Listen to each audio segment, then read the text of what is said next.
नमस्कार साथियों। मध्य प्रदेश के इतिहास में लास्ट वीडियो हमने देखा कि मध्य प्रदेश में वैदिक काल और वैदिक काल के साथ ही मध्य प्रदेश के जो प्राचीन राजवंश है उनके बारे में हमने जानकारी प्राप्त की। साथियों, आज का जो वीडियो है इसमें हम देखेंगे मध्य प्रदेश में महाजनपद युग के बारे में। तो अगर हम भारतीय इतिहास की बात करें तो आप जानते हैं इतिहास की एक परिभाषा भी है कि अतीत की घटनाओं का क्रमबद्ध अध्ययन करना ही इतिहास कहलाता है। अर्थात हम क्रमबद्ध तरीके से यहाँ पर इतिहास को पढ़ते चलेंगे, जिसमें जब आप भारतीय इतिहास को पढ़ते हैं तो वहां पर भी आप देखेंगे कि प्राग ऐतिहासिक काल, आद्य ऐतिहासिक काल और ऐतिहासिक काल में जिस प्रकार से आप यहाँ पर अध्ययन करते हैं, पहले पाषाण काल का, उसके पश्चात हड़प्पा सभ्यता के बाद वैदिक काल और वैदिक काल के बाद प्रारंभ होता है महाजनपद काल। लगभग 600 ईसा पूर्व के आसपास महाजनपद युग की यहाँ पर शुरुआत होती है और इसे द्वितीय नगरीय क्रांति के नाम से भी जाना जाता है। तो हम मध्य प्रदेश के इतिहास में महाजनपद युग या महाजनपद काल को समझे, इससे पहले हम इसकी पृष्ठभूमि को समझते हैं कि किस प्रकार से यहाँ पर महाजनपदों का उदय हुआ। तो इसके लिए हम भारतीय इतिहास को थोड़ा सा समझने का प्रयास करेंगे। जब यहाँ पर मध्य प्रदेश या वह भारतीय इतिहास की बात करते हैं तो वैदिक काल का जब अंत होता है, हमने देखा था लगभग 1500 से लेकर 600 ईसा पूर्व तक यहाँ पर वैदिक काल था। 600 ईसा पूर्व में उत्तर वैदिक काल, जो कि वैदिक काल का दूसरा भाग है, उसका अंत होता है और उत्तर वैदिक काल के बाद महाजनपद काल का यहाँ पर उदय होता है। तो जो उत्तर वैदिक काल था या वैदिक काल था, यहाँ पर थे छोटे छोटे राज्य। इन छोटे छोटे राज्यों ने साम्राज्य विस्तार के तहत यहाँ पर दूसरे राज्यों पर आक्रमण करना प्रारंभ किया। तो जो ये छोटे राज्य थे, इन छोटे राज्यों को कहा जाता था जनपद। जनपद के नाम से इनको जाना जाता था और इस जनपद का जो प्रमुख होता था या यहाँ का जो राजा होता था उसे कहा जाता था जनस्य गोपाः। तो साथ ही यहाँ पर छोटे छोटे जनपद थे जिन्हें हम राज्य के नाम से जानते हैं। इन राज्यों ने दूसरे राज्यों पर आक्रमण करना प्रारंभ किया। लगभग 600 ईसा पूर्व तक ऐसा हुआ कि छोटे छोटे राज्यों ने यहाँ पर जब आक्रमण किया तो जो शक्तिशाली राज्य थे उन्होंने यहाँ पर विजय हासिल की और उसके तहत यहाँ पर कुछ बड़े राज्यों का उदय होना प्रारंभ हुआ। जब उन्होंने छोटे राज्यों को आक्रमण कर अपने राज्यों में मिलाया तो ये बहुत सारे छोटे राज्य यहाँ पर बहुत बड़े राज्यों में उभर कर सामने आए। परिणाम स्वरूप इन जनपदों का नाम हो गया महाजनपद। तो इनको जनपदों को यहाँ पर महाजनपद के नाम से जाना जाने लगा और जैसे ही जनपदों का अंत हुआ और महाजनपदों का उदय हुआ तो उस टाइम को हम कहने लगे महाजनपद काल या महाजनपद युग। लगभग 6ठी शताब्दी ईसा पूर्व में भारतीय क्षेत्र में या भारत में यहाँ पर महाजनपदों का उदय होता है और टोटल यहाँ पर कुल 16 महाजनपद निकलकर या उभर कर सामने आते हैं। ये जो 16 महाजनपद है, जिस प्रकार से छोटे छोटे जनपदों में यहाँ पर संघर्ष चला, ठीक ऐसे ही यहाँ पर बड़े महाजनपदों में भी संघर्ष प्रारंभ हुआ। परिणाम स्वरूप यहाँ पर 3 से 4 महाजनपद उभर कर बाद में और भी सामने आए, जिन्होंने दूसरे महाजनपदों पर आक्रमण किया और उन्हें अपने अधीन कर लिया या राज्य में मिला लिया। इन 16 महाजनपदों में एक महाजनपद था मगध महाजनपद। ये इन 16 महाजनपदों में सबसे शक्तिशाली महाजनपद उभरकर सामने आया। अधिकांश महाजनपदों का जो विलय है या जिस पर आक्रमण किया और विजय हासिल की, यही महाजनपद ने किया। यह था मगध महाजनपद।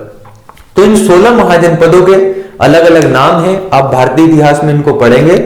लेकिन अगर हम मध्य प्रदेश के संदर्भ में बात करें तो मध्य प्रदेश के संदर्भ में इन 16 महाजनपदों में से 2 महाजनपद हमारे मध्य प्रदेश में थे। एक था चेदी, दूसरा था अवंती। तो हम चूंकि मध्य प्रदेश का इतिहास पढ़ रहे हैं तो हमें मध्य प्रदेश के ही महाजनपदों को यहां पर पढ़ना है।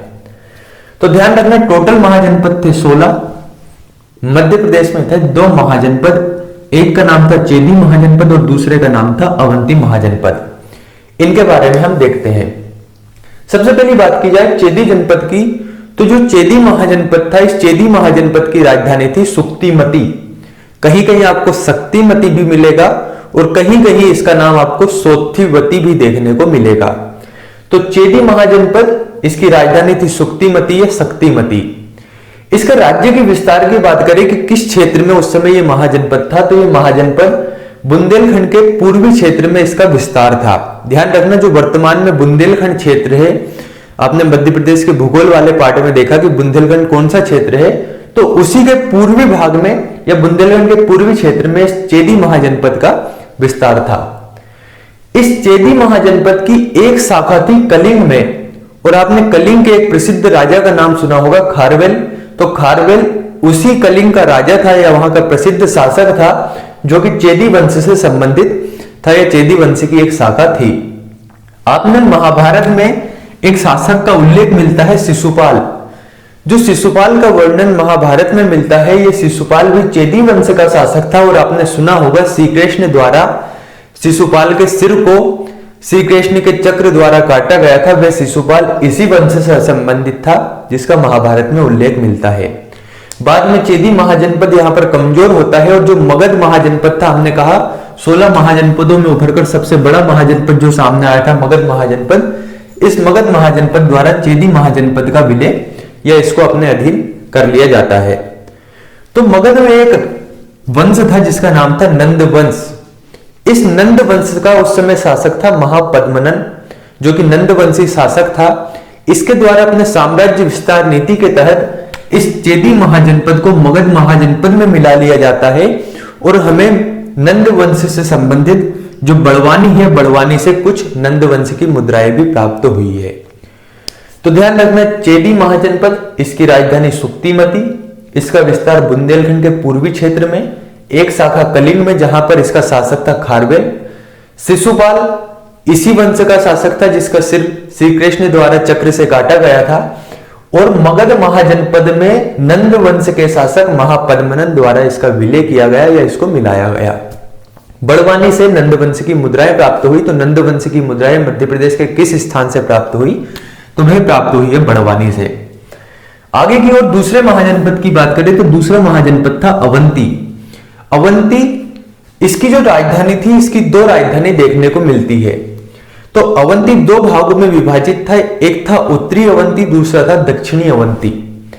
उत्तरी अवंती की राजधानी थी उज्जैनी, जिसे वर्तमान में हम उज्जैन के नाम से जानते हैं, और दक्षिणी अवंती की राजधानी थी महिष्मती, जिसे हम महेश्वर के नाम से जानते हैं। तो दूसरा महाजनपद अवंती, अवंती दो भागों में विभक्त था, उत्तरी अवंती, दक्षिणी अवंती। उत्तरी अवंती की राजधानी थी उज्जैनी अर्थात उज्जैन, और दक्षिणी अवंती की राजधानी थी यहां पर महिष्मती अर्थात महेश्वर। बेतवा नदी इन दोनों को पृथक करती थी। साथ ही चूंकि जब महाजनपदों का उदय हुआ था, इसी समय यहां पर बहुत से धर्मों का भी उदय हुआ, जिनमें बौद्ध धर्म, जैन धर्म, शैव धर्म, शाक्त धर्म, इसके साथ ही यहां पर वैष्णव धर्म, ऐसे बहुत सारे धर्मों का उदय हुआ था। तो ये जो अवंती था, इस अवंती के दो प्रमुख नगर थे, एक का नाम था सुदर्शनपुर, दूसरा था कुररधर। इन दोनों नगरों का जो उल्लेख है ये बौद्ध ग्रंथ में देखने को मिलता है। तो ध्यान रखना, मध्य प्रदेश के अवंती महाजनपद के अंतर्गत बौद्ध ग्रंथों में किन दो प्रमुख नगरों का वर्णन मिलता है जो अवंती महाजनपद से संबंधित थे, एक था सुदर्शनपुर, दूसरा था कुररधर। आगे की ओर बात करें तो इसके साथ ही यहाँ पर जो अवंती था, बाद में ये बौद्धों का प्रसिद्ध केंद्र भी बना, अर्थात अवंती बाद में बौद्धों का प्रसिद्ध केंद्र बना, और बौद्ध ग्रंथ में दो नगरों का उल्लेख भी मिला, एक कुररधर और सुदर्शनपुर, जो कि अवंती महाजनपद से संबंधित थे। इस अवंती महाजनपद का एक प्रसिद्ध शासक हुआ चंड प्रद्योत। इस चंड प्रद्योत के पिता का नाम था पुलिक। तो जब चंड प्रद्योत अवंती का शासक था, उस समय जो मगध महाजनपद है, इस मगध महाजनपद में एक शासक था बिंबिसार। बिंबिसार ने यहां पर मैत्रीपूर्ण संबंध अवंती से स्थापित करने का सोचा। जब चंड प्रद्योत अवंती का शासक था, तो चंद्र प्रद्योत एक बार जब रोग से ग्रसित होता है, तो इसकी सहायता के लिए मगध महाजनपद का जो शासक होता है उस समय बिंबिसार अपने राजवेद जीवक को भेजता है, और जीवक आकर यहाँ पर चंड प्रद्योत का इलाज करता है, और इस प्रकार से यहाँ पर मगध महाजनपद और अवंती महाजनपद के बीच मैत्रीपूर्ण संबंध स्थापित होते हैं। चूंकि चंड प्रद्योत हाथी पालन कला का भी विशेषज्ञ था, इसके साथ ही अगर हम बात करें तो बाद में अवंती को मगध में शिशुनाग वंश के संस्थापक शिशुनाग द्वारा यहाँ पर मगध में मिलाया गया, और जिस समय अवंती को मगध में मिलाया गया उस समय शिशुनाग वंश का शासक था नंदीवर्धन। तो ध्यान रखना, अवंती को शिशुनाग वंश द्वारा या शिशुनाग वंश के संस्थापक शिशुनाग द्वारा यहाँ पर मगध में मिलाया गया, लेकिन जब अवंती को पूर्ण रूप से मगध में मिलाया गया उस समय यहां पर शासक था नंदीवर्धन। तो महाजनपद युग या महाजनपद काल की बात करें तो दो महाजनपद थे, चेदी, अवंती, जो कि मध्य प्रदेश से संबंधित थे। आगे की ओर हम बात करें तो कुछ प्राचीन नगरों के कुछ नवीन नाम है जिन्हें हम ध्यान रखते हैं या जिनसे संबंधित क्वेश्चन आ सकते हैं। वर्तमान में हम जिस सोहागपुर को जानते हैं, प्राचीन नाम या इसका प्राचीन नाम था विराटपुरी। तो विराटपुरी सोहागपुर का नाम था। इसके साथ ही इंदौर को प्राचीन काल में इंद्रपुट या इंद्रप्रस्थ के नाम से जाना जाता था। आगे की ओर बात करें तो भोपाल, मध्य प्रदेश की राजधानी भोपाल को प्राचीन काल में भोजताल के नाम से जाना जाता था। वहीं धार जो है, धार को पुराना नाम या धार का प्राचीन नाम धारा नगरी था। महेश्वर अभी हमने देखा यह उज्जैनी की दक्षिणी राजधानी भी थी, तो महेश्वर को यहाँ पर महिष्मती के नाम से जाना जाता था। नेक्स्ट है किंडिया, किंडिया को यहाँ पर कुंतलपुर के नाम से जाना जाता था। रीवा, रीवा को भता या भरहुत के नाम से जाना जाता था। उज्जैन, उज्जैन को हमने अभी देखा उज्जैनी के नाम से जाना जाता था। और सतना, सतना को अंचहरा के नाम से जाना जाता था। तो यहाँ पर प्राचीन नाम या वर्तमान नाम आ सकते हैं, जिनके प्राचीन नाम या वर्तमान नाम यहाँ पर आपको ध्यान रखना है। एक बार और हम देखते हैं, विराटपुरी को सोहागपुर, इंद्रपुट या इंद्रप्रस्थ को इंदौर, भोजताल को यहाँ पर भोपाल, धारा नगरी धार, महिष्मती महेश्वर, कुंतलपुर किंडिया, भता या भरहुत रीवा, उज्जैनी उज्जैन, अंचहरा सतना। इस प्रकार से कुछ प्राचीन नगरों के नवीन नाम हैं। यह हमारा महाजनपद काल मध्य प्रदेश के इतिहास के संदर्भ में समाप्त होता है। आगे की ओर हम देखेंगे इसके अगले वाला टॉपिक। तो आपने अभी तक अगर चैनल को सब्सक्राइब नहीं किया है तो चैनल को जरूर सब्सक्राइब करें व बेल आइकन को दबाना ना भूलें। धन्यवाद।